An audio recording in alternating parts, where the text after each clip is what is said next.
What's going on, guys? Welcome to Ajax Reviews. Today we're going to review Night of the Creeps.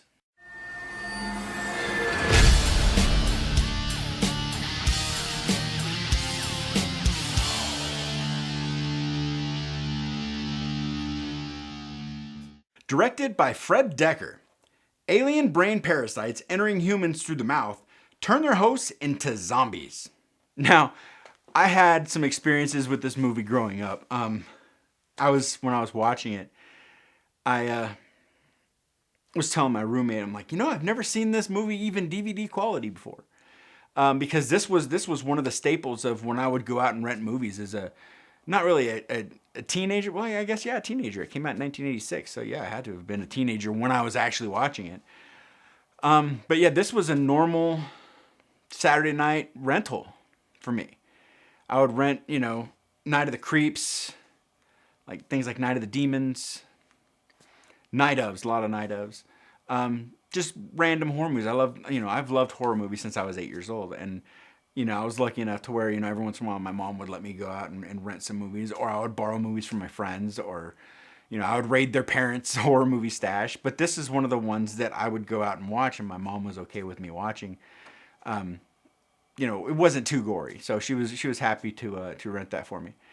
But this movie, like, I grew up with, and I never seen this movie past VHS quality. It was always VHS, or when I became an adult, I actually downloaded this movie off the internet and burned it to a DVD, but the quality was like worse than VHS. So there's that. But this movie, again, I grew up on this movie. So let's get into it. I just wanted to give you guys some backstory. Overall, this movie is just really good. It's your basic B horror / sci-fi movie from the 1980s, and it's just entertaining and fun. I mean, hell, we get Rusty Griswold from European Vacation, and we get Bubba from Mama's Family, along with a whole crew of notable actors in this movie. What's not to like? It has everything that horror fans love. It has zombies. It has practical effects. It has boobs. It has axe murders. And most of all, flamethrowers. So what did I like about this movie? The characters. The characters were fun.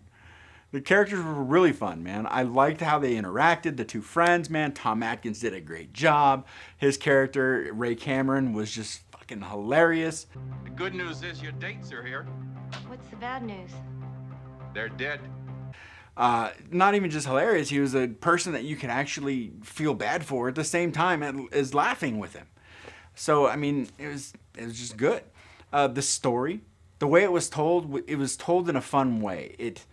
It didn't spend too much time on one thing. It gave us all these different aspects of horror, but still told a story. It made us think, like, halfway through, like, oh shit, it went from this Parasite movie to now this guy that was buried under the house mother's cottage is now a zombie and back from the grave. Like, it kind of makes you think, oh shit, like, we're getting double. But no, it was just the parasites that were controlling his body. But that was still cool. Another thing about this movie that was really good have to be the practical effects, man. I mean, you had three of the best effects artists working on this movie, along with, different people that they brought into their crew from different movies. Like, how could you dislike the effects in this movie? They had everything. The parasites moved really cool. The zombie was badass, or the undead, like, skeletal zombie, the dog, the cat.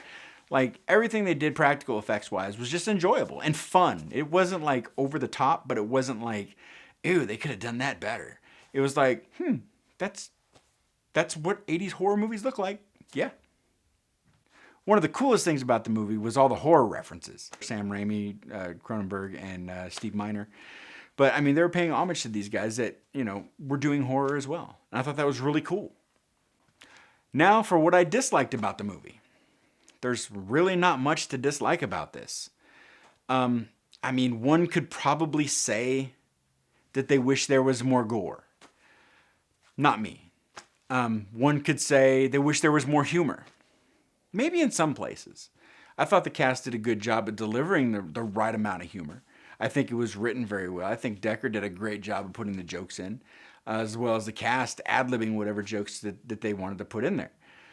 So do I think that it needed more humor? No. But one would say, you know, according to like Return of the Living Dead, you need to add more humor. Well, this isn't Return of the Living Dead. Return of the Living Dead, a huge fan, obviously. I love those movies, but this was not Return of the Living Dead. This was Night of the Creeps. So for me, man, I mean, maybe more chesticles, man. More chesticles. Milk bladders, fun bags, you know. So in conclusion, Night of the Creeps is a classic for a reason. It scratches just about every itch a horror fan could have. From Tom Atkins all the way down the line, the characters were all fun and all likable.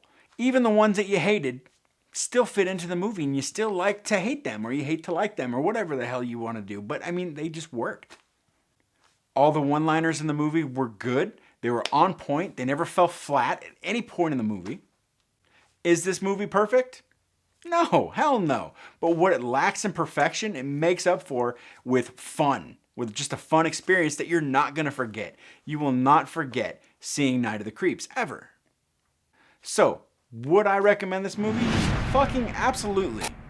Like, everybody needs to own this movie, either for collection reasons or just because you like seeing this movie. This is a movie you can watch over and over and over again throughout the years and look back on 10, 15, 20 years from now and go, damn, I remember watching that movie for the first time and that shit was fun. So, with all that being said, I'm going to give this movie a strong 4 out of 5. So that's going to do it for me for today, guys. Until next time, remember, stay smart, stay clean, keep the dream, don't let the man get you down, because if he does, he might bend you over and let some space slugs crawl up in your bunghole and turn you and your friends into zombies and have you running out screaming like banshees. later.